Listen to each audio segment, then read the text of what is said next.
नमस्कार, स्वागत है आपका द प्रिंट में और मैं हूं नीलम पांडे। आप देख रहे हैं हमारा साप्ताहिक programme politics unfiltered with DK Singh, जहां राजनीति से जुड़े प्रश्न आप हमें भेजते हैं और उन सभी सवालों का जवाब दिया जाता है। तो बिना किसी विलंब के आज के इस एपिसोड की शुरुआत करते हैं। हमारे एक व्यूअर हैं जो विक्टिमहुड नाम से उन्होंने प्रश्न पूछा है। वो कहते हैं, क्या सिद्धारमैया ने डीके को चिकन परोसकर हिंदू धार्मिक मान्यताओं से खुद को दूर करने और हाईकमान को खुश करने का एक तरह से मास्टर स्ट्रोक खेला है? ये एक्चुअली उल्टा हुआ था। ये जी। चिकन जो परोसा गया वो डीके शिव कुमार के यहाँ जो ब्रेकफास्ट था उसमें सिद्धारमैया के लिए चिकन लाया गया। सिद्धारमैया ने जो ब्रेकफास्ट दिया था उसके पहले डीके शिव कुमार को, तो उसमें वेजिटेरियन था वो। क्योंकि अब जानते हैं सिद्धारमैया, डीके शिव कुमार के इनके food habits. Siddaramaiah hardcore non vegetarian है। इतने हार्डकोर कि जब वो डीके शिव कुमार के घर से निकल रहे थे और किसी रिपोर्टर से बात हो रही थी, तो रिपोर्टर ने कह दिया कि मैं प्योर वेजिटेरियन हूँ। तो इन्होंने कहा कि यू आर मिसिंग समथिंग। इतने हार्डकोर है। DK Shiv Kumar non vegetarian पहले थे, लेकिन पिछले 1 साल और कुछ इतने ही दिनों से करीब वो वेजिटेरियन हो गए हैं हेल्थ कंसर्न्स के कारण, और अब वो बाहर भी जाते हैं तो घर से ही खाना जाता है उनका। ब्रेकफास्ट पर नेचुरली जब सिद्धारमैया ने डिप्टी सीएम को बुलाया, तो डिप्टी सीएम अगर वेजिटेरियन है तो वेजिटेरियन ही सर्व होगा। सिद्धारमैया गए तो सिद्धारमैया की एक्चुअली फरमाइश की थी डीके शिव कुमार को कि अब वो देसी चिकन लाओ। उसको नाटी कोली सारू बोलते हैं वहाँ पे, जो सदर्न कर्नाटका में ये काफ़ी देसी चिकन का डिश है, काफ़ी पॉपुलर है और सिद्धारमैया के फेवरेट है खाना।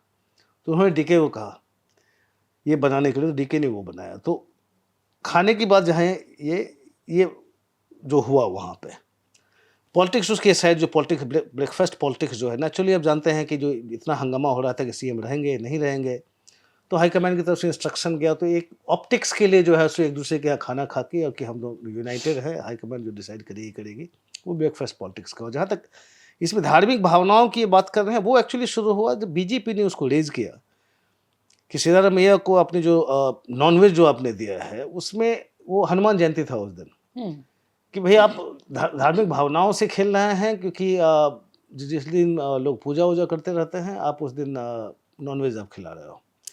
खैर, पूजा जो करते हैं, जो नहीं करते, अब ऐसा तो होता नहीं कि जो पूजा नहीं करते वो भी नहीं खा सकते, या क्या खाएं क्या नहीं खाएं।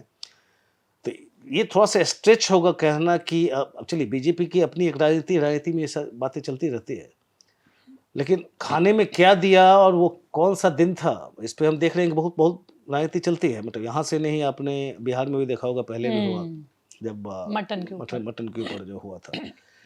तो एक समय होता है कि चलिए अब नवरात्रा में जैसे लोग नहीं खाते हैं, तो उस समय राजनीति चल जाती है कि नवरात्रा में पॉलिटिशियन ये कैसे खा रहे हैं। अब फैक्ट ये है कि सारे पार्टीज के लोग कहीं ना कहीं पकड़े गए हैं उन दिनों में भी खाते हुए। मतलब कोई एक पार्टी की बात नहीं है, जिनका जो अपना फूड हैबिट्स होता है वो करते हैं। लेकिन हाँ, हनुमान जयंती के दिन भी इतना ज़्यादा सेंसिटिविटी कि ये राजनीतिक मुद्दा बन जाए कि हनुमान जयंती है और उस दिन आपने चिकन खिलाया, ये थोड़ा सा वो नया अभी आ रहा है। बट चलिए, राजनीति का पार्ट है, चलता रहता है। हमारे एक और व्यूअर है, भारत दैट इज इंडिया। उनका प्रश्न है, बीजेपी अध्यक्ष पर नड्डा जी का, वो कहते हैं, एक ऑफिशियल एक्सटेंशन हो गया है क्या? क्या पार्टी संविधान में बताए गए नियम को ताक पर रखकर कोई भी पार्टी ऐसे अध्यक्ष पद के चुनाव को रोक कर रख सकती है? और आखिर ऐसा क्या झगड़ा है बीजेपी और राष्ट्रीय स्वयंसेवक संघ में कि अध्यक्ष पद का चुनाव नहीं हो पा रहा है? देखिए, ये हमारे व्यूअर जो है, मैं उनको ठीक से ट्रैक कर रहा हूँ कि हर इनसे क्वेश्चन पूछते हैं। मुझे पता है कि बहुत ही अच्छी इनकी राजनीतिक सूझबूझ है, ये क्वेश्चन का आंसर भी इनको पता है। लेकिन एनीवे, पॉइंट ये है कि नेशनल एग्जीक्यूटिव जो बीजेपी का था, उसमें जून 2024 तक के लिए नड्डा जी को एक्सटेंशन दिया गया था। उसके बाद से स्ट्रेंज है, देखिए, क्योंकि एक्सटेंशन आपको किसी बॉडी ने दिया, खत्म हो गया 30 जून को। उसके बाद से फॉर्मली किसी भी फोरम पे उनको एक्सटेंशन फर्दर नहीं दिया गया है। वर्बल चल रहे हैं, मतलब टेक्निकली उनका कार्यकाल खत्म हो गया जून 2024 में। उसके बाद से चल रहा है, डिसीजन हो नहीं पा रहा है, तो उनका चले जा रहा है। ये थोड़ा स्ट्रेंज है, बिकॉज चलिए नेशनल एग्जीक्यूटिव को बुला के आप फर्दर एक्सटेंड कर देते, वो भी नहीं कर रहे हैं। आप पार्लियामेंट्री बोर्ड ही आप बैठ के आप कह देते कि इनका एक्सटेंशन और इतना हो गया। बीजेपी ने इतना भी बॉदर नहीं किया, तो वो सही कह रहे हैं, पार्टी के संविधान के खिलाफ तो ये है, संविधान को फॉलो नहीं कर रहे इस मामले में। लेकिन जैसा बीजेपी नेता कहते हैं कि पार्टी से बड़ी संविधान, पार्टी का संविधान थोड़ी होता है, जो पार्टी डिसाइड करती है वो चल रहा है। तो अगर अभी प्रधानमंत्री और गृह मंत्री ने कह दिया कि नड्डा जी कंटिन्यू कर रहे हैं, फॉर्मली कहा नहीं है, बट अगर उनका कंसेंट है कि नड्डा जी चलते जा रहे हैं तो चल रहा है। लेकिन टेक्निकली वो अध्यक्ष नहीं है अब, टेक्निकली, बिकॉज किसी भी पार्टी की बॉडी ने उनको एक्सटेंशन नहीं दिया है। जहाँ वो बात आ रही है कि आरएसएस और बीजेपी की बात, अगस्त में आपने सुना होगा कि यहाँ जब इलेक्शन सीरीज चल रहा था भागवत जी के दिल्ली में विज्ञान भवन में, उनसे पूछा गया था, भागवत जी ने कहा कि ऐसा है, ये हम डिसाइड नहीं करते प्रेसिडेंट, अगर हम डिसाइड करते तो इतना इतना देर होता क्या। और फिर उन्होंने बहुत क्रिप्टिक, बहुत इंटरेस्टिंग कमेंट दिया कि टेक योर टाइम, कि आप लोग करते रहो, पहले आप डिसाइड करोगे किसको बनाओगे, फिर हम, ये नहीं कहा, मतलब कि फिर पहले आप डिसाइड तो करो। तो ऑब्वियसली देखिए, आरएसएस बीजेपी में कोऑर्डिनेशन होता है, इन चीज़ों को लेकर सहमति से सारा कुछ होता है। एग्जैक्ट क्यों नहीं बन रहा है, हम लोगों के लिए भी बड़ा मुश्किल है इसको कहना, बिकॉज जिस लेवल पे इस तरह का डिसीजन होता है, अब इस पे मोदी जी डिसाइड करेंगे, अमित शाह जी डिसाइड करेंगे, भागवत जी फिर पिक्चर में आएंगे, वहाँ उस लेवल पे सहमति बनेगी। तो वहाँ पे क्या है, तो आप भी पूछते रहते हैं अब सारे सीनियर बीजेपी लीडर्स से, अब सब वही सोचते हैं क्या होगा, पहले मतलब बिहार के पहले, फिर बिहार के बाद। कितने डेट एक्सटेंड हो गए, होते होते अब लोगों ने छोड़ ही दिया है पूछना कि कब तक होगा। और नड्डा जी का एक्चुअली नहीं रहते हुए भी 20 जनवरी को अगर वो सेकेंड टर्म अगर कर रहे होते तो 20 जनवरी को उनका सेकेंड टर्म भी एज प्रेसिडेंट खत्म हो जाएगा, 6 साल उनका 20 जनवरी को हो जाएगा, क्योंकि 20 जनवरी को लिया था उन्होंने, 20 जनवरी 2019 को वो उन्होंने टेक ओवर किया था। है थोड़ा सा, मतलब लोग बात करते हैं, लेकिन अब उसके बारे में क्या कह सकते हैं। लेकिन देखिए, ये जो भी चला हुआ है उसका मेजर रीजन समझिए कि जो भी अगले बनेंगे बीजेपी के अध्यक्ष, वो 2019 के चुनाव तक भी रहेंगे। 3 साल का ही कार्यकाल होता है, लेकिन आपने जैसे देखा नड्डा जी वाले में उनको एक्सटेंशन दे दिया गया कि भाई लोकसभा चुनाव आ रहा है, हालांकि लोकसभा चुनाव के काफ़ी टाइम था उस समय, लेकिन फिर भी उनको करीब 2022 में उनका ख़त्म होना था जनवरी में, 2024 में लोकसभा चुनाव था, तब भी उनको एक्सटेंशन दिया गया कि लोकसभा चुनाव है तो अभी चलेंगे। अब जब भी बनेंगे, अब अगले महीने बनते हैं या जब भी बनते हैं, तो वो उनका कार्यकाल चलेगा 2029 शुरू तक, जैन में हो, फेब में हो, तब तक चलेगा। उसके बाद कुछ ही महीनों बाद इलेक्शन होगा, तो ऑब्वियसली उस समय चेंज तो होंगे नहीं। वो अगर कंटिन्यू हुए तो ठीक है, नहीं हुए तो चेंज तो होंगे नहीं इलेक्शन समय में।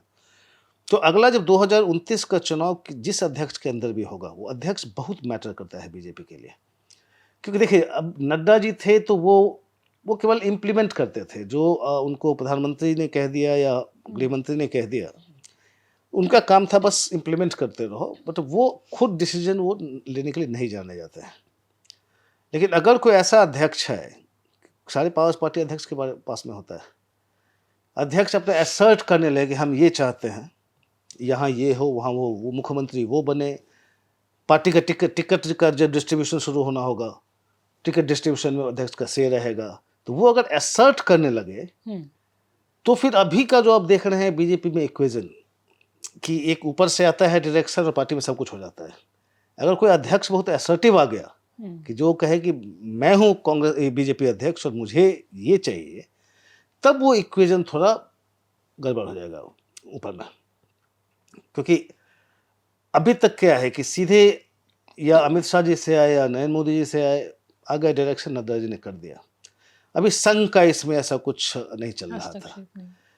अब ऐसा कोई अध्यक्ष आ जाए कि उनको दोनों तरफ से, मतलब इधर से भी सुनना है उधर से भी सुनना है और वो असर्टिव है, तो जैसा मैंने कहा कि बहुत समीकरण बदलेंगे फिर।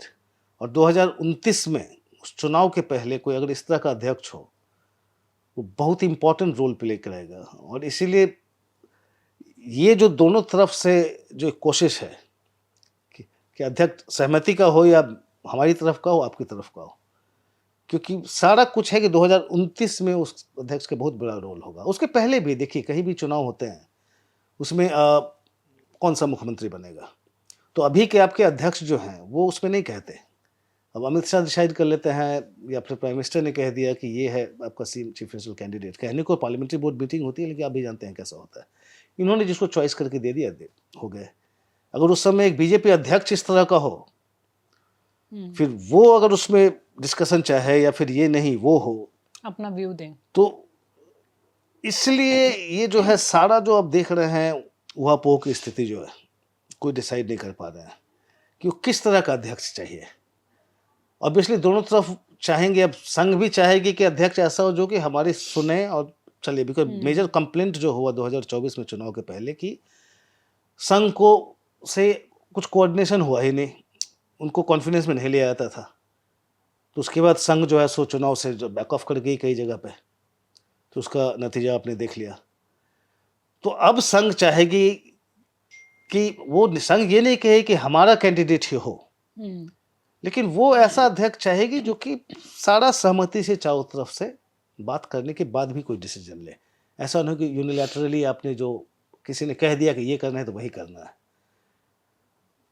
और यही जो एक कॉमन जो चाहिए अध्यक्ष, जो कि दोनों पक्षों को की सहमति जिस पे हो, उसमें एक्चुअली कुछ हो नहीं पा रहा है, कोई मिल नहीं पा रहा है। और उसमें फॉर्मल लेवल पे कोई ऐसा नहीं है कि नाम को लेके डिस्कशन होगा। जो संघ के लोग हमें बताते हैं जी। कि हम है कि आप जो कहोगे आप हमसे विचार लोगे, उसके बारे में हम विचार दे देंगे, लेकिन अध्यक्ष आप डिसाइड करो, पार्टी डिसाइड करेगी, संघ उसमें आपको अध्यक्ष थोपेगी नहीं। आप डिसाइड करो किसको बनना है, हम हैं आपके साथ, बट हमारे अगर हमें कुछ इनपुट देना पड़ा उस कैंडिडेट के बारे में इनपुट दे देंगे, लेकिन डिसीजन संघ का नहीं है, डिसीजन आपका है। वहां पे फिर भी वो जो डिसीजन वो भी लेना है संघ के आने के पहले कि वो हो नहीं, वो भी डिसीजन नहीं हो पा रहा है कि कौन हो सकते हैं अगले अध्यक्ष। और इसी में खिंचता जा रहा है मामला। बहुत सारे फैक्टर्स हैं इसके। हमारे व्यूअर हैं शुभम, वो जानना चाहते हैं मोदी जी के उत्तराधिकारी के रूप में आप किसे बेहतर मानते हैं, योगी आदित्यनाथ या अमित शाह?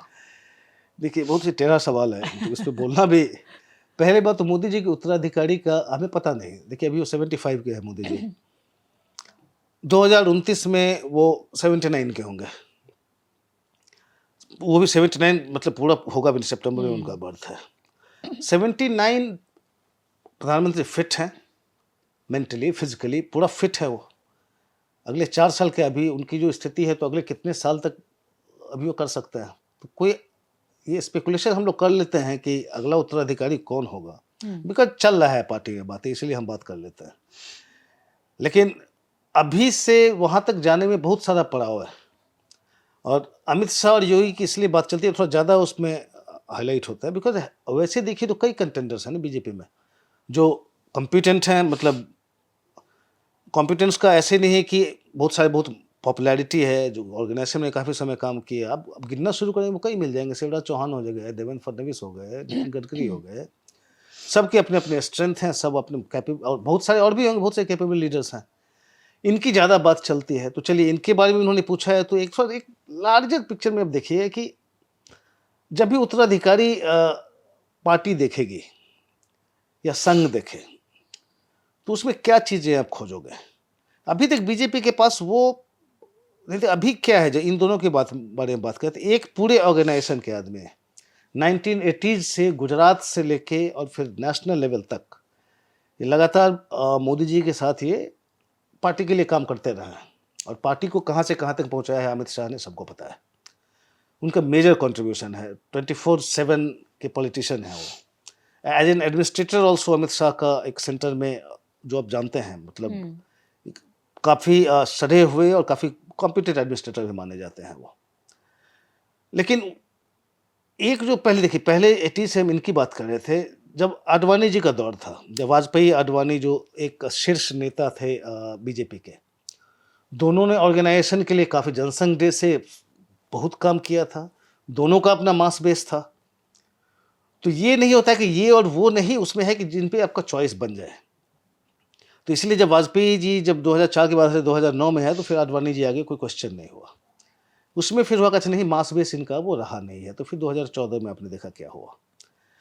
अभी भी जो बीजेपी को देखना पड़ेगा जब भी आगे करेंगे कि किस में होगा, कि जो अभी बीजेपी की आप भी बात करती हैं कि बीजेपी के नेताओं से बात करें, एमपी से बात करें, एमएलए से बात करें, ये क्या कहेंगे कि ये जो देखना चाहते हैं प्रधानमंत्री का वो चेहरा हो जो कि हमारे लिए एक्स्ट्रा वोट लाए। और ये केवल इसी गुजरात का ही नहीं हो या यूपी का ही नहीं हो, सारी जगह पे जिसका एक एक्सेप्टेबिलिटी हो, नेशनल लेवल नेशनल लेवल पे एक्सेप्टेबिलिटी हो, हर एक स्टेट में जाके जहां भी जाए तो पार्टी के लिए एक्स्ट्रा वोट ले आए, कैंडिडेट के लिए एक्स्ट्रा वोट ले पाए। वो इनका मेन क्राइटेरियन रहेगा वहां पे कि मास बेस किसका इतना बड़ा है। लेकिन दूसरी बात जिसमें कि आप देखेंगे योगी जी का अगर आप बात करें लोगों से पार्टी के अंदर, तो वो सब मानते हैं कि उनका मास बेस है, मतलब मच बियॉन्ड यूपी के सदर्न स्टेट्स में भी चारों तरफ उनका एक मास बेस है और काफ़ी डिमांड होता है उनके कैंपेनिंग के लिए। तो वो है योगी आदित्यनाथ का फायदा। उसमें कुछ डिसएडवांटेजेस भी हैं जो कि मैंने अपना पिछला शो जो किया था पॉलिटिकली करेक्ट का, पॉलिटिकली करेक्ट में इस पे मैंने कहा था, मतलब इस पे कुछ चर्चाएं हुई थी, तो मेरे ख्याल से उस एपिसोड को हम प्लग कर देते हैं कि उनके क्या क्या चैलेंजेज हैं, मास बेस है। लेकिन दूसरी बात यह है कि अमित शाह का, जैसे मैंने कहा कि इतने सालों तक पार्टी के लिए काम किया है, अभी आप अगर मतलब सीएम्स मोस्टली एमपीज अब बात होना शुरू करेंगे तो कोई भी ये नहीं कहता कि नहीं नहीं ये बेहतर होंगे या ये नहीं होंगे, वो अमित शाह जी भी हैं। और ये बात मत भूलिए कि अब मास बेस की बात करें तो नरेंद्र मोदी भी उनका मास बेस नहीं था 2001 तक। गुजरात में उन्होंने काफ़ी काम किया, फिर बीजेपी में आके वो इंचार्ज बने कई स्टेट्स के, जब वो उसके बाद वो जनरल सेक्रेटरी ऑर्गेनाइजेशन थे, और जब तक वो चीफ मिनिस्टर नहीं बने बेसिकली ऑर्गेनाइजेशन के आदमी थे, उनका ऐसा कोई मास बेस नहीं था। लेकिन एक बार वो सीएम बने, फिर देखा कितनी जल्दी वो धीरे धीरे धीरे उनका मास बेस बनता चला गया।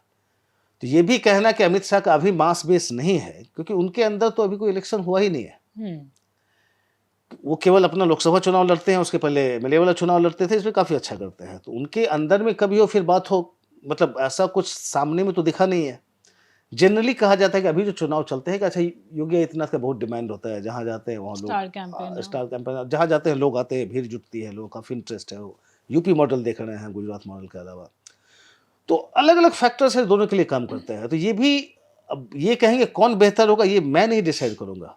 और भूलिए मत कि अभी 4 साल बचे हुए हैं, अगर 29 में कुछ होना हो तो जो 29 में होगा या 34 में होगा या 39 में होगा, ये अभी कहना मुश्किल है। जैसे मैंने कहा कि अभी मोदी जी फिट है मेंटली फिजिकली, 29 की अगर बात मान के चल लें, हाइपोथेटिकली अगर बात करें तो काफ़ी लंबा अरसा है पॉलिटिक्स में 4 साल में किसी भी नेता के लिए।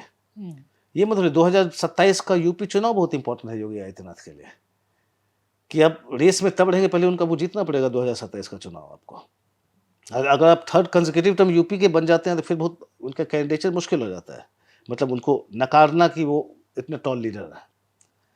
लेकिन अमित शाह ने भी जो पार्टी के लिए इतना कुछ किया है, कॉम्पिटेंस है, उनको चुनाव लड़ाना आता है, वो कोलिशन गवर्नमेंट अगर कभी बनने की नौबत है तो उनको पता है कैसे सबको जोड़ के रखना है। एक उनका एज रणनीतिकार जो उनका भी क्रूशल रोल है। तो 29 तक क्या किसका बैठेगा वो देखना पड़ेगा। हो सकता है फिर आपको कुछ नए कैंडिडेट्स तब तक आ जाए। कैंडिडेट्स तो कई हैं, लेकिन उसमें फिर कौन ऊपर जाता है कौन नीचे जाता है अभी कहना बहुत मुश्किल है। और मैं तो खैर एकदम ही डिसाइड ही नहीं, मैं कौन हूँ डिसाइड करने वाला कि कौन बेटर उत्तराधिकारी है। ये तो बीजेपी को डिसाइड करना होगा जब जब भी टाइम आएगा। हमारा अगला प्रश्न साउथ की राजनीति से जुड़ा है। नितिन पटेल जानना चाहते हैं, तमिलनाडु चुनाव में टीवीके का असली गेम क्या है? उन्होंने कुछ एआईएडीएमके नेताओं को अपनी तरफ कर लिया है। क्या विजय और बीजेपी के बीच भी कोई सीक्रेट डील है? नहीं, ऐसा कुछ डील नहीं है। देखिए ठीक है, अभी एआईएडीएम के बहुत ही सीनियर नेता गए हैं, विजय को उन्होंने जी। ज्वाइन किया है। असली गेम उनका मेन है कि इनका जो एक एज एन एक्टर जो एक कैरिज्मेटिक उनका अपील है, उस पे उनको लगता है कि प्लस एआईएडीएमके डीएमके इतने सालों से चलता रहा है, कभी ये कभी वो, कि लोगों में एक थर्ड ऑल्टरनेटिव देखना चाहेंगे लोग। कई है, मतलब पहले भी एक्टर कमल हासन है, मतलब उसके पहले आपने विजयकांत को देख लिया, कई आए लेकिन उस लेवल के आ नहीं पाए उस वहाँ तक। टीवी के को अच्छा ट्रैक्शन काफ़ी मिल रहा है, जिस तरह की भीड़ आ रही है देख रहे काफ़ी ट्रैक्शन है। कहाँ तक जाएगा ये अभी कहना मुश्किल है, लेकिन इनकी राजनीति अभी जो है, ये बीजेपी के संदर्भ में कह रहे हैं कि क्या डील है, नहीं मुझे नहीं लगता कहीं भी, क्योंकि विजय ऑलरेडी अब डिक्लेयर कर चुके हैं कि हमारा राजनीतिक दुश्मन जो है, पॉलिटिकल एनिमी, वो है डीएमके, और आइडियोलॉजिकल एनिमी जो है, वैचारिक जो दुश्मन है हमारा, वो है बीजेपी। वो ओपनली बीजेपी को फासिस्ट कहते रहता है। तो ऐसा कुछ डील का नहीं हो सकता। प्लस दूसरी बात ये है कि देखिए बीजेपी और एआईएडीएमके अलायंस में है हम्म, और विजय बहुत क्लियर है कि वो उस अलायंस के पार्ट अभी नहीं होंगे। एआईएडीएमके क्लियर नहीं है, लेकिन चूंकि एआईएडीएमके बीजेपी के साथ है तो कोई मतलब ही नहीं है उसका होना।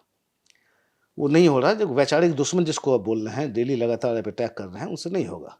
इसके पहले भी आप देखें विजय की एक मूवी आई थी जिसमें इन्होंने डिमोनेटाइजेशन से लेके जीएसटी के बारे में काफ़ी कुछ उस मूवी में उसके खिलाफ था।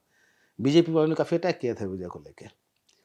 तो विजय की अभी का क्या स्पेस होगा मतलब तमिलनाडु पॉलिटिक्स में? इसमें देखिए जो एंटी इनकम्बेंसी का वोट जाता है वो स्प्लिट होगा, क्योंकि एआईएडीएम का इससे मतलब पावरफुल पार्टी है वहाँ पे, इतने दशकों से है, तो ऐसा तो नहीं है कि ओवरनाइट उनका वोट बैंक खत्म हो जाएगा। एंटी इनकम्बेंसी जो वोट डीएम के खिलाफ आने वाला हो डीएमके का, उसमें से अगर अपोजिशन में एक स्ट्रांग कंटेंडर हो गया तो वोट स्प्लिट हो जाता है। हालांकि लोग कुछ और भी कहें, देखिए विजय का जैसे वो बीजेपी ने उन पर अटैक किया था कि क्रिश्चियन है। एच राजा का पहले हम्म, अटैक था, आपको याद होगा, क्योंकि ये मूवी में इन्होंने ये सब इसलिए किया क्योंकि जो क्रिश्चियन है। खैर उस डिबेट में नहीं जाता। विजय क्रिश्चियन हैं, मतलब उनके विजय के फादर क्रिश्चियन थे, मदर हिंदू है, विजय की वाइफ हिंदू है, हम्म, और जैसा कि उनके फादर ने एक बार एक्सप्लेन किया था कि उनके घर में पूजा घर भी है, विजय चर्च भी जाते हैं, मंदिर भी जाते हैं।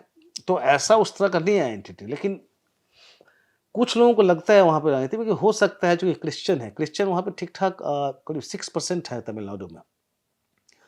तो वो उनको लगता है कि जो माइनॉरिटीज का जो वोट है जो अभी डीएमके के पास है, और डीएमके ने इस पे इसलिए आप देखेंगे कि जितनी पार्टियों के साथ है वो सारा अपने वोट को समेट के रखते हैं, तो शायद विजय उसमें सेंध लगाएंगे तो शायद डीएमके को हर्ट करेगा, बिकॉज टोटल 12% करीब आ जाते हैं मुस्लिम्स क्रिश्चियंस मिला के। जी, उसमें अगर विजय ने कुछ सेंध लगाई तो उससे डीएमके का नुकसान हो सकता है। बट खैर वो तो स्पेकुलेशन की बात है, क्योंकि अपने आप को ऐसा कोई क्रिश्चियन लीडर तो बताते भी नहीं, वो अपना आप स्पिरिचुअल कहते हैं अपने आप को। अब जैसा मैंने कहा कि मदर है हिंदू है, फादर क्रिश्चियन है, वाइफ हिंदू है, सब जगह जाते हैं ये। तो वो किस तरह से प्ले आउट करेगा अभी देखेंगे हम, अगले साल देखते हैं, मतलब चुनाव के कुछ महीने पहले मतलब कैसे प्ले आउट करता है। लेकिन विजय का मेजर जो अभी ये होगा कि एंटी इनकम्बेंसी वोट ये कितना ले जाता है। इनको जैसा लग रहा है कि एक ऑल्टरनेटिव ये निकल के आएंगे, और एनडीए जो अभी है तमिलनाडु में उसका सारा वोट इधर आ जाएगा, और ये मेन चैलेंजर ये है। ये कहते हैं कि टीवी के और डीएमके के बीच में लड़ाई है। लेकिन जैसा मैंने कहा कि एनडीए वहाँ पे काफ़ी स्ट्रांग है, एआईएडीएमके काफ़ी स्ट्रांग है वहाँ पे, तो कितना ये काट पाते हैं। लेकिन ये सारा कुछ बस अब चर्चा कर सकते हैं, स्पेकुलेट कर सकते हैं, जब चुनाव होगा तब देखेंगे। बट हाँ, जहाँ तक इनका मेन जो ये कह रहे थे कि बीजेपी के साथ कोई डील नहीं, मतलब वो एकदम नहीं लगता। हमारे व्यूअर्स के प्रश्नों का जवाब देने के लिए बहुत बहुत धन्यवाद। थैंक हम यू वेरी हाजिर मच। होंगे अगले सप्ताह नए प्रश्नों के साथ और नए जवाबों के साथ।